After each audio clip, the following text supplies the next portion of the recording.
नमस्कार sir. Sir Sahib sir. Sir आपका क्या नाम है? सर मेरा नाम पुनीत कंबोज है और मैं डिस्ट्रिक्ट यमुनानगर से बिलोंग करता हूँ। पुनीत जी, संत रामपाल जी महाराज जी से आपने नाम दीक्षा कब ली? सर मैंने बंदी छोड़ संत रामपाल जी महाराज से 31 सितंबर 2014 को नाम दीक्षा ली थी। सर, परम संत सतगुरु रामपाल जी महाराज जी से नाम दीक्षा लेने से पहले आप क्या भक्ति साधना करते थे? सर बंदी छोड़ सतगुरु रामपाल जी की शरण में आने से पहले मैं सभी देवी देवताओं की भक्ति करता था और आर्य समाज से बिलोंग करता था, तो हवन भी करता था मैं वहाँ पर और देवी देवताओं की पूजा भी करता था। सर, ये भक्ति साधना करते करते आपको क्या लाभ प्राप्त हुए? सर इन सभी देवी देवताओं की भक्ति करते करते और हवन करते करते हुए मुझे कुछ भी लाभ नहीं मिला और इनकी भक्ति करने के पश्चात भी मेरे को कैंसर हो गया। कैंसर होने के कारण सबसे पहले मैंने कुमार स्वामी को अपना गुरु बनाया और कुमार स्वामी जी से मैं मिला। उन्होंने मेरे को बीज मंत्र दिए कि बेटा इन बीज मंत्रों की साधना करना और ये कैंसर ठीक हो जाएगा। तब मैंने 4 महीने तक बीज मंत्रों की साधना की, तो मैं 4 महीने में वो कैंसर ठीक होने के बजाय वो बढ़ता चला गया। यमुनानगर डिस्ट्रिक्ट में कुमार स्वामी जी का समागम हुआ और मैं वहाँ पर उस समागम में गया। मैंने फिर मुलाकात की कुमार स्वामी जी से और कुमार स्वामी जी कहने लगे कि बेटा अगर बीज मंत्र से भी आपका कैंसर नहीं ठीक हुआ तो 3500 रुपये का आपको विशेष मंत्र दिया जाएगा। अगर 3500 रुपये से भी आपका ये कैंसर नहीं ठीक हुआ तो फिर आपको 11,000 रुपये का विशेष मंत्र और दिया जाएगा। तब मैं सोचने लगा अगर 3500 वाले विशेष मंत्र से मैं नहीं ठीक हुआ तो 11,000 वाले विशेष मंत्र से मैं कैसे ठीक हो जाऊंगा। तो इतना सोचने के बाद मैं घर पर आ गया और मैं चिंता करने लगा कि मेरा ये कैंसर कब कैसे ठीक होगा। तो इतनी साधना करने के बाद भी मेरा ये कैंसर ठीक नहीं हुआ।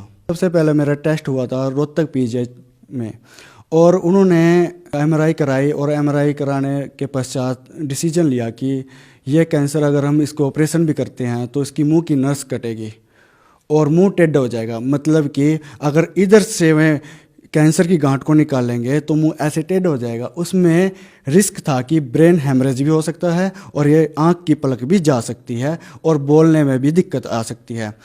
तब मैंने उनसे खुल के बात की, डॉक्टर संजीव से मैंने खुल के बात की। उन्होंने बताया कि ये कैंसर ठीक नहीं हो सकता, ये कार्सिनोमा है जो ये बढ़ता ही जाता है। तो उसके बाद मैं घर आ गया। घर आने के बाद फिर कुछ डॉक्टरों ने मेरे को एडवाइस दी कि चंडीगढ़ दिखा लो। मैं चंडीगढ़ गया पीजीआई में। उन्होंने भी जवाब दे दिया मेरे को कि इसका ट्रीटमेंट हमारे पास नहीं है, अगर हम ऑपरेशन करेंगे तो आपकी नस कटेगी और नस में रिस्क है कि आप कोमा में भी जा सकते हो और आपकी आंख की पलक भी जा सकती है और मुंह भी टेढ़ा हो जाएगा और आपके बोल भी बंद हो सकती है। तब इतना घबरा गया उनकी बात सुनने के बाद। मैं फिर घर आया। घर टेंशन इतनी हो गई थी कि मैं शायद अब बचूंगा नहीं। फिर एक डॉक्टर ने फिर मेरे को एडवाइस दी कि दिल्ली एम्स में दिखा लो। तो मैं दिल्ली एम्स में गया। उन्होंने भी मेरे को यही कहा कि अगर हम ऑपरेशन कर देते हैं तो इसमें रिस्क है कि बच भी सकता है ना भी, पर गारंटी कोई नहीं है। तब मैं दिल्ली में ही गंगाराम हॉस्पिटल में गया। उन्होंने भी मेरे को जवाब दे दिया था। तो ऐसे ऐसे करके मैं भटकता रहा, कहीं भी मेरा ट्रीटमेंट नहीं हुआ। तब उसके बाद मेरे भाई कहने लगा कि मेरा एक मित्र है और वो मलेशिया में जॉब करता है, वहाँ पर उसका एक डॉक्टर जानकार है, वहाँ पर बहुत बड़ा कैंसर का हॉस्पिटल है।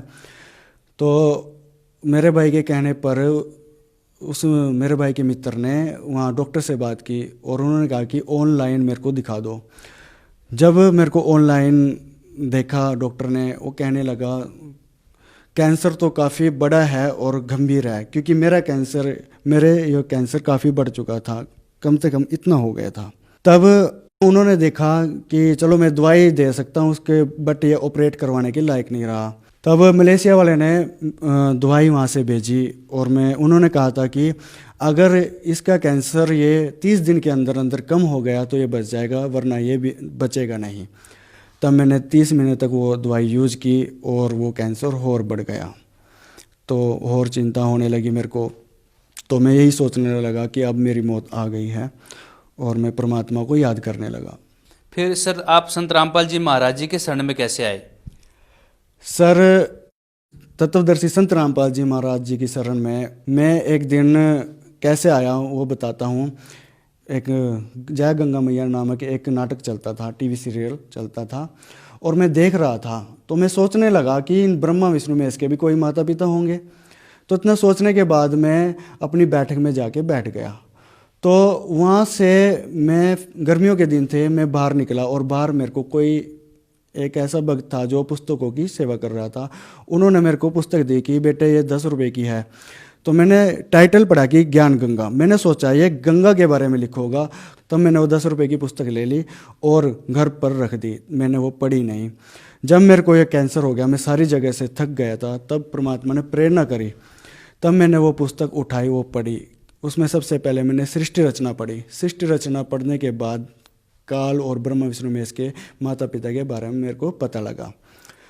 तब इंटरेस्ट लेता चला गया। फिर लास्ट में मैंने ज्ञान गंगा में इंटरव्यू पढ़े, भक्तों के अनुभव पढ़े। वहाँ पर एक भक्त जो दिल्ली से है उसके बारे में बताया गया था। उसको ब्रेन ट्यूमर था और परमात्मा ने आशीर्वाद दिया था, सिर्फ एक आशीर्वाद दिया था कि दवाई की भी जरूरत नहीं पड़ेगी और ये ठीक हो जाएगा। तब तत्वदर्शी संत रामपाल जी की यह ज्ञान गंगा पुस्तक पढ़कर मैं सोचने लगा क्यों ना मैं बरवाला आश्रम में जाऊं और बंदी छोड़ संत रामपाल जी महाराज से मैं नाम दीक्षा लूं, ताकि मेरा भी कैंसर ठीक हो जाए।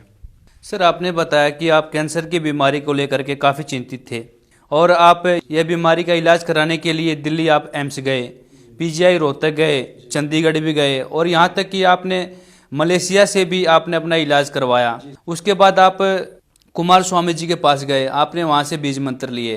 इतनी सारी भक्ति साधना करने से आपको कोई लाभ नहीं मिला, तो फिर आप संत रामपाल जी महाराज जी से नाम दीक्षा लेने के बाद आपको क्या लाभ प्राप्त हुए?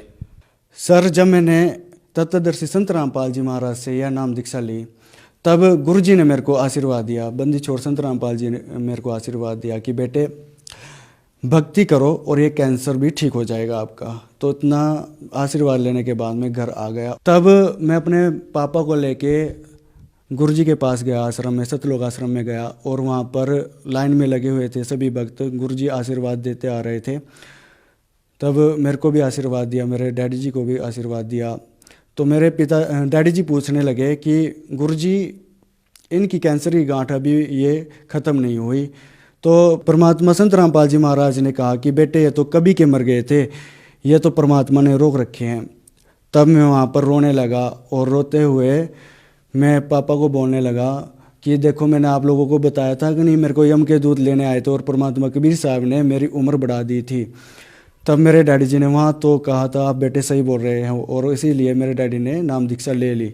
और घर पर आए हम, घर पर मेरे पिताजी ने 3-4 दिन तक नाम चलाया और फिर बीड़ी पीने लगे और उन्होंने नाम दीक्षा छोड़ दी और मैं डटा रहा।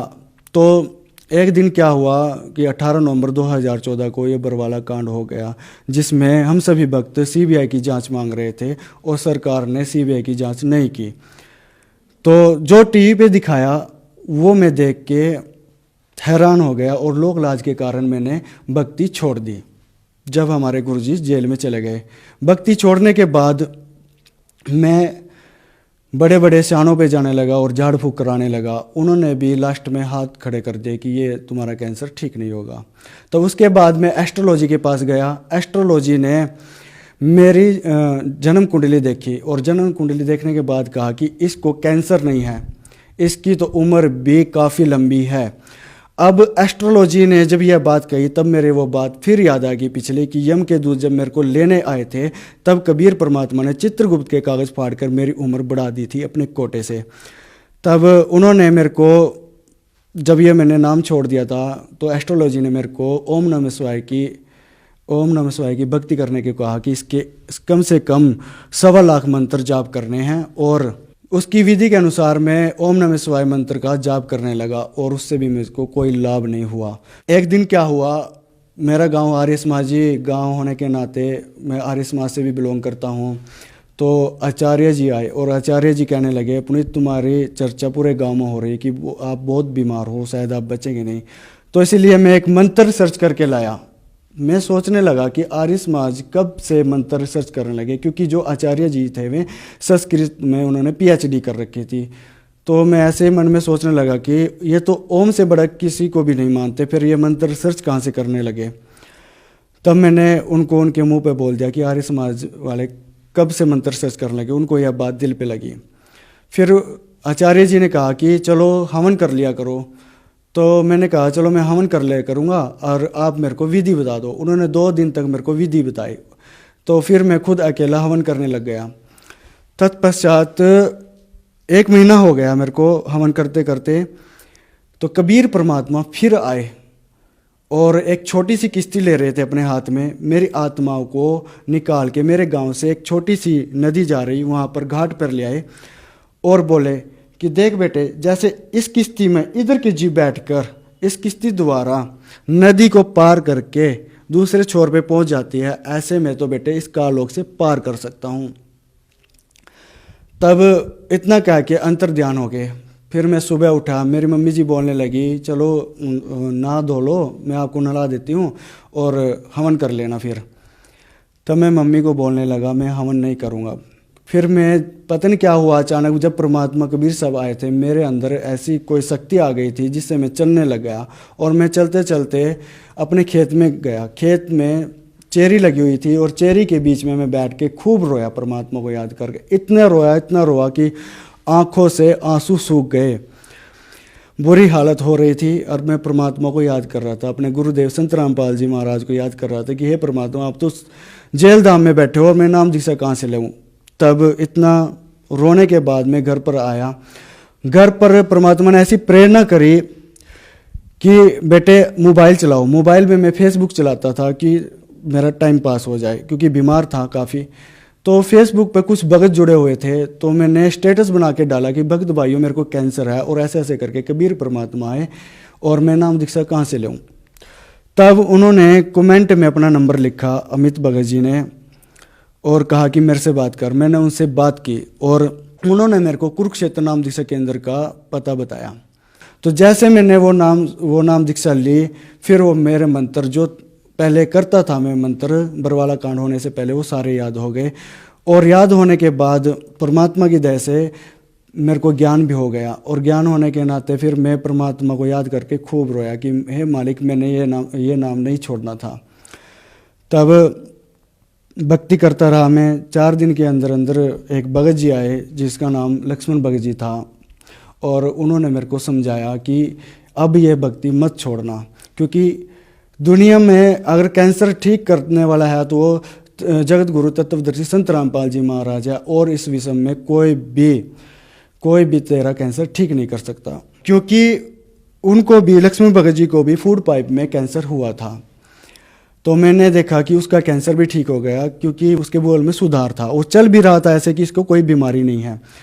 तो वहाँ से मेरे को दृढ़ता मिली उसको देख के। कबीर परमात्मा आए सपने में, और उसके साथ गुरुजी तत्वदर्शी संत रामपाल जी महाराज थे। और तत्वदर्शी संत रामपाल जी महाराज ने मेरे को आशीर्वाद दिया, क्योंकि मेरे ब्रेन में भी चस होती थी, क्योंकि ये कैंसर ब्रेन में भी चला गया था। और सिर पर हाथ रखा और उसके बाद ट्यूमर पर हाथ रखा, जो पत्थर की गांठ इतनी बड़ी थी उस पर हाथ रखा। तो अगले दिन क्या हुआ, वो पत्थर की गांठ जो है वो बढ़ गई, और जो सिर में मेरे ब्रेन में जो चस होती थी वो होने बंद हो गई। तो मैं कहने लगा, मैं डर गया, मैं सोचने लगा कि ये कैंसर की गांठ तो कम होनी थी, क्योंकि परमात्मा ने आशीर्वाद दिया, ये बढ़ कैसे गई। तब 4-5 दिन के बाद फिर जगत गुरु तत्वदर्शी संत रामपाल जी महाराज फिर आए, और उन्होंने अपनी गोद में बिठाया मेरे को, और पैर से लेके ऐसे हाथ फेरा, पैर से लेके ऐसे हाथ फेरा ऊपर की तरफ। जो शरीर में कैंसर फैला हुआ था वो ऊपर उसी ट्यूमर में निकाल दिया। तब वो ट्यूमर और बढ़ गया, वो ऐसे लटक गया यहाँ पर। तो मैं फिर काफ़ी चिंतित हुआ कि मेरे साथ हो क्या रहा परमात्मा, क्योंकि यहाँ पर भक्तों के कैंसर ठीक होते हैं, मेरा कैंसर बढ़ रहा है, ये क्या कारण हो सकता है। तो परमात्मा यहाँ पर सत्संग में बताते हैं कि सदगुरु के दरबार में कमी काहे की नहीं, हंसा मौज न पावता तेरी चूक चाकरी में ही। तो मैं ये सोचने लगा कि शायद मेरी चूक चाकरी में ही कोई कमी है। तब मैंने फिर और भक्ति बढ़ाई। फिर 26 नवंबर 2015 को परमात्मा तत्वदर्शी संत रामपाल जी महाराज मेरे घर पर प्रकट हुए, और पूछा कि बेटे तुम क्यों नहीं ठीक हो रहे। मगर परमात्मा आप ही जानो क्यों नहीं ठीक हो रहे। फिर पूछा कि क्यों नहीं ठीक हो रहे, मालिक आप ही जानो क्यों नहीं ठीक हो रहे। और एक ऐसी दराज बनाई, उसमें से इंजेक्शन निकाले और मेरे सिर में ऐसे भर दिए, ऐसे मारे। तो वो जो पत्थर की गांठ थी वो अगले दिन पिघल गई पूरी की पूरी, ऐसे पिली हो गई। तो मैं डरने लगा कि शायद ये चाम नीचे गिरेगा फट के। 30 नवंबर 2015 को वो पत्थर की गांठ जो बनी हुई थी वो पिघलने के बाद 30 नवंबर 2015 को फूट गई। फूटने के बाद मेरे घर वाले रोने लगे, क्योंकि सभी वैद्यों ने, सभी डॉक्टरों ने, इंडिया के अंदर जितने भी बड़े बड़े वैद्य थे और जितने भी बड़े बड़े डॉक्टर थे, और उन्होंने मेरे को जवाब दे दिया था कि ये बचेगा नहीं, क्योंकि इसका कैंसर का पेन इतना भयंकर होता है, सहन नहीं कर सकता। तब जी जब ये फूटा तो मेरे को ना तो पेन हुआ कहीं पर और ना मेरे को चक्कर वगैरह आए। तो जब फूटने के बाद इसमें से काला पानी यानी कि काला खून निकला। खून निकलने के बाद ये ऐसे लटक गई चर्बी। तब मैंने देखा मेरे घर वाले सभी रो रहे और मोहल्ले पड़ोस के भी आगे काफ़ी देखने लगे कि पुनीत अब नहीं बचेगा। तो जी मैं हंस रहा था कि देखो परमात्मा की इतनी मेहर हुई, मेरे को दर्द तक नहीं होने दिया मालिक ने। तो जी यह बात मेरे घर वाले नहीं सोच रहे थे। तो क्या हुआ, कुछ देर के बाद इसमें से भयंकर ब्लीडिंग होनी स्टार्ट हो गई और ब्लीडिंग थी नॉर्मल ब्लड की। तो मैं डर गया कि ये ब्लीडिंग अब कैसे होने लगी, पता नहीं ये मालिक की लीला थी, मालिक ही कर रहे थे सब कुछ। तो मैं डॉक्टर के पास गया, डॉक्टर बोलने लगे मैं हाथ भी नहीं लगाऊंगा क्योंकि ये फूट गया, अब ये ब्लीडिंग हो गई तो अब ये बचेगा नहीं भाई, इसे या तो पीजीआई ले जाओ अगर कुछ हो सकता है। तब मेरे घर वाले, मेरे भाई जी, मेरे को एक डॉक्टर जो रोहतक पीजीआई में जानकर था डॉक्टर, उसकी ट्रांसफ़र जगाधरी सिविल हॉस्पिटल में हो गई थी। मैं उसके पास गया, उन्होंने अच्छी तरह चेकअप किया। उन्होंने कहा कि अपने परमात्मा को याद कर ले। मैं बोलने लगा डॉक्टर साहब से कि क्या मैं बचूंगा नहीं। तो वो कहने लगा भाई तुम्हारी मेजर आर्टरी फट गई, जिसमें धड़कन जो ये ब्रेन को खून पहुँचाती है, जो हार्ट से टच होती है, और हार्ट जब पंपिंग करता है जो वो नस फट गई आपकी, जो ब्रेन को खून पहुँचाती है। अब कुछ देर में तो शायद हो सकता है पूरा हो जाए। तो उतना कहने के बाद मेरे पैरों तले जमीन खिसक गई। तब अगले दिन मैं पीजीआई गया कि उस दिन मेरे को कुछ भी ना तो चक्कर आए और वो ब्लीडिंग जो ड्रेसिंग के माध्यम से रुक गई थी, पर इतनी रुकी थी कि ड्रेसिंग में भी थोड़ी बाहर आ रही थी ब्लीडिंग, क्योंकि वहीं पहुंच गया। फूटने के बाद भी ब्लीडिंग के माध्यम से वो जो ट्यूमर था वो ऐसे हो गया वहीं पर दोबारा। फिर मैं पीजीआई गया, वहाँ पर ईएनटी डॉक्टर ने मेरे को देखा। उन्होंने मेरी ड्रेसिंग खोली। ड्रेसिंग जैसे खोली तो उसमें से भयंकर ब्लीडिंग निकली, और वो जो ब्लीडिंग थी तो उसके कपड़े भी सारे धंस गए ब्लीडिंग में। तो उन्होंने अपने सीनियर को फ़ोन किया कि ऐसे ऐसे करके कार्सिनोमा का पेशेंट आया ब्लीडिंग के साथ। तो उन्होंने कहा कि हम रख नहीं सकते क्योंकि ये 1-2 घंटे का मेहमान है, इसको भेज दो। तब वो डॉक्टर मेरे भाई को बोलने लगा कि भाई इसको ले जाओ, ये बचेगा नहीं। तो परमात्मा की दया से इतनी हुई कि मेरे सामने की बात है, मैं भी वहाँ मौजूद था। तो मैं डर गया, शायद ये डॉक्टर सही बोल रहे हैं। तो मेरा भाई कहने लगा कि देखो आप यहीं पर रख लो इसको, हम यहाँ से डेड बॉडी ले जाएंगे। तो डॉक्टर कहने लगा कि ऐसे हम रख नहीं सकते। तो उन्होंने फिर अपने सीनियर को फ़ोन किया। फिर उनके सीनियर ने कहा चलो हमारा तो ये रिसर्च सेंटर है, यहाँ पर स्टूडेंट भी आते हैं, उनको भी सिखाएंगे, सीखने का मौका मिलेगा, हम रख लेते हैं। तो उन्होंने मेरे को एडमिट कर लिया। एडमिट करने के बाद उन्होंने मेरे ब्लड के सैंपल लिए, जो एक सैंपल तो ब्लड बैंक में भेजा और एक सैंपल जो लेबोरेटरी में भेजा। फिर मेरा सीटी स्कैन करवाया। सीटी स्कैन हुआ, मेरे को एडमिट कर लिया।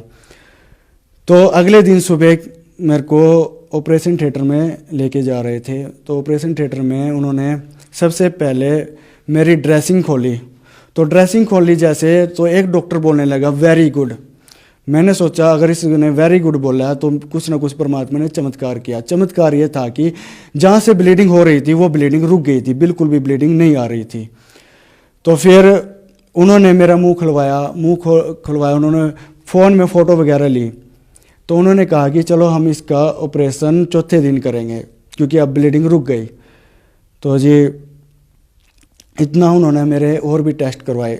तो जब सीटी स्कैन की रिपोर्ट आई, वो उन्होंने कहा, सीटी स्कैन की रिपोर्ट देखी तो सीटी स्कैन देखने के बाद उन्होंने कहा कि इसके अंदर कहीं भी नहीं है कैंसर के सेल, क्योंकि कैंसर के सेल जो है इसके ये चर्बी में आ गए, यहाँ पर खाल खाल में इसके चर्बी में है, अंदर कहीं भी है, ना मुंह के अंदर है, ना दांतों में है, और ना जीभ में है, और ना फूड पाइप में है, कहीं भी इसके कैंसर के सेल नहीं है, सिर्फ ये खाल खाल में है, ये जो बक्कल बोलते हैं इसको, ये खाल खाल में है। तो इतना सुनने के बाद मेरे को धैर्य मिला और मैं परमात्मा का शुक्रिया अदा करने लगा, अपने गुरुदेव संत रामपाल जी महाराज का शुक्रिया अदा करने लगा कि चलो इतनी मेहर की, आगे भी वो ठीक ही करेगा। तब और ब्लड की रिपोर्ट आई, ब्लड की रिपोर्ट आई तो उसमें 15.9 ग्राम मेरा खून था। 15.9 ग्राम खून जब उन्होंने बोला तो मैं सुनकर हैरान हो गया कि इतना ब्लीडिंग बहने के बाद भी 15.9 ग्राम मेरा खून आया, और खून में एक भी ब्लड मतलब कि खून में एक भी इन्फेक्शन नहीं आया। जैसे एक नॉर्मल इंसान का खून होता है और ऐसा मेरा खून आया। उसमें ना तो टीएलसी बढ़ी हुई थी ना डीएलसी बढ़ी हुई थी, बिल्कुल नॉर्मल खून था। तो मैंने अपनी रिपोर्ट भी चेक की थी वहाँ पर उनसे लेके, तो फिर मैंने सोचा कि परमात्मा ने ये चमत्कार किया। चौथे दिन जब ऑपरेशन थिएटर में मेरे को बुलाया तो मैं ऑपरेशन थिएटर से भाग गया और अपने घर चला गया। अपने घर जाने के बाद मेरे मम्मी पापा बोलने लगे कि तू ऑपरेशन क्यों नहीं कराता, मगर मेरे गुरुदेव मेरे को ठीक करेंगे। कि कैसे ठीक करेंगे, अभी तक तो ठीक नहीं हुआ और इतना विश्वास करता है गुरुजी पे, मुझे पता है, मुझे विश्वास है अपने गुरुजी पे। मैं अपनी मम्मी को बोलने लगा कि एक दिन तो करेंगे ही करेंगे। तब वहाँ पर पड़ोसी भी इकट्ठे हो गए और देखने के लिए आए कि भाई पुनीत कैसे आ गए वहाँ से, ऑपरेशन क्यों नहीं कराया। तो मैं उन्हें भी यही जवाब दिया कि मेरे गुरुदेव ही मेरे को ठीक करेंगे, क्योंकि मेरे गुरुदेव सत्संग में बताते हैं कैंसर का बाप भी ठीक होगा। तो मुझे पूरा विश्वास था गुरुजी पर। तब मैं अपने गुरुदेव जी की भक्ति करने लगा और मैंने किसी का भी कहा नहीं माना कि मैं ऑपरेशन कराऊं या ना कराऊं, बस मैं अपने गुरुजी की भक्ति में मगन हो गया। तो उसके बाद क्या हुआ चमत्कार, वो जो कैंसर की गांठ जो ऐसे लटक गई थी, वो चर्बी ऐसे लटक गई थी, वो धीरे धीरे वो ऐसे ऐसे ख़त्म होती चली गई। और 19 दिसंबर 2015 की बात है जब यो चर्बी मेरी यहाँ पर समा गई। देखो आप देख सकते हो कैमरे के माध्यम से, अभी देखो इतना बड़ा कैंसर था यहाँ पर, और ये जो आप स्वेलिंग देख रहे हैं ये स्वेलिंग नहीं है, और ये यहाँ पर छोटी सी है, परमात्मा ने इसलिए रोक रखी है कि ताकि मैं जो कैंसर पेशेंट मेरे को मिलते हैं मैं उनको दिखा सकूं कि मेरे को यहाँ पर इतना बड़ा कैंसर हुआ था। और परमात्मा की दया से, बंदी छोड़ सतगुरु रामपाल जी महाराज की दया से मैं ठीक हुआ हूँ। आप यहाँ से देख सकते हो कितना बड़ा कैंसर हो सकता है, आप खुद ही अनुमान लगा सकते हो। ये यहाँ पर मेरा कैंसर बना हुआ था और यहीं से स्टार्ट हुआ था। तब मैं भक्ति करने लगा और भक्ति करते करते मैं ठीक होता गया, मेरे को कोई भी प्रॉब्लम नहीं हुई और बिना दवाई खाए मैं ठीक होने लगा। मैंने कोई भी दवाई, जब मैंने नाम दीक्षा ली थी मैंने 1 रुपये तक की भी मैंने दवाई नहीं खाई। जनवरी की बात है, जनवरी 2016 की बात है, मैं अपने जो नदी है, नदी के पास जो पटरी है, मैं उस पर घूमने गया और मेरे को ऐसा हुआ कि मैं रनिंग करूं, और मैं रनिंग करने लग गया। तो मैं ऐसे डेली रनिंग करने लगा, 10 किलोमीटर में नॉन स्टॉप बिना रुके मैं दौड़ता रहा। तो मेरे गांव के जो लोग थे, जो बच्चे थे, वे अपनी बाइक उठा उठा कर मेरे को देखने के लिए आते थे कि पुनीत कल तो मरण लग रहा था, कल से ये पीजीआई में आया, आज ये रनिंग भी कर रहा। और उन्होंने मेरे को पूछा कि तू कैसे ठीक हुआ। तब मैंने कहा कि ये मेरे परमात्मा बंदी छोड़ संत गुरु रामपाल जी महाराज का चमत्कार है जो मैं आज दौड़ रहा हूँ, आप जो मेरे को देख रहे हो जिंदा। बिना ऑपरेशन किए मैं ठीक हो गया। सर आपने बताया कि आपको कैंसर जैसी भयानक बीमारी थी और आप इसके इलाज के लिए हर जगह गए, आपने कोई भी जगह नहीं छोड़ी। आप विदेश में भी आपने इलाज कराया, मलेशिया में, और भारत के सुप्रसिद्ध हॉस्पिटलों में जैसे पीजीआई में आप गए, एम्स में गए, चंडीगढ़ की भी गए, कुमार स्वामी जी से भी आपने नाम दीक्षा ली, लेकिन ठीक नहीं हुई। लेकिन आज का समय विज्ञान का समय है सर, लोगों को कैसे विश्वास हो कि सर आपको कैंसर की बीमारी थी और ठीक हो गई सिर्फ संत रामपाल जी महाराज जी से नाम दीक्षा लेने मात्र से ही, उनकी बताई हुई भक्ति करने से ही? सर यहाँ पर मैं विज्ञान के माध्यम से ही बता सकता हूँ, मेरे पास रिपोर्टें हैं, मैं अपनी रिपोर्टें दिखा सकता हूँ मेरी रिपोर्टों में बिल्कुल कैंसर बिल्कुल नॉर्मल आ रहा है। मेरे को कोई दिक्कत नहीं है, कोई परेशानी नहीं है, ना तो मेरे को खाने पीने में परेशानी है और ना मेरे को चलने फिरने में परेशानी है। अगर मैं 10 किलोमीटर की रनिंग कर सकता हूँ तो आप लोग यहाँ से अंदाज़ा लगा सकते हो क्या मेरे को कैंसर था या नहीं था। जो श्रद्धालु आपको देख रहे हैं, और यहाँ तक कि कैंसर की बीमारी तो आम हो गई है, बहुत सारे ऐसे श्रद्धालु हैं जो इस बीमारी से को लेकर काफ़ी ग्रस्त हैं। बहुत सारे ऐसे श्रद्धालु हैं जो किसी बीमारी को लेकर बहुत परेशान हैं। तो सर, आप उन्हें क्या संदेश देना चाहेंगे? मैं जन समुदाय से यह प्रार्थना करना चाहता हूँ, तत्वदर्शी संत रामपाल जी महाराज की शरण में आने से और उनसे नाम उपदेश लेने मात्र से मेरे कैंसर जैसी भयानक बीमारी ठीक हो गई है। तो मैं यही प्रार्थना करना चाहूँगा कि आप लोग भी तत्वदर्शी संत रामपाल जी महाराज से नाम उपदेश ले और दुखों से छुटकारा पाए और अपना जन्म मरण का रोग कटाए। सर, आप कैंसर पीड़ित रोगियों को क्या संदेश देना चाहेंगे? सर, मैं कैंसर पीड़ित रोगियों को यही संदेश देना चाहता हूँ, अगर गुरु जी बंदी छोड़ सतगुरु रामपाल जी महाराज की शरण में आने से मेरा कैंसर जो 4थी स्टेज पे कैंसर था वो ठीक हो सकता है, तो उनका भी कैंसर ठीक हो सकता है। ये 100% गारंटीड हमारे गुरु जी देते हैं कि कैंसर का बाप भी ठीक होगा अगर आप शास्त्रों के अनुकूल भक्ति करोगे। तो मैं यहाँ पर गारंटी देता हूँ। धन्यवाद सर। सच साहिब।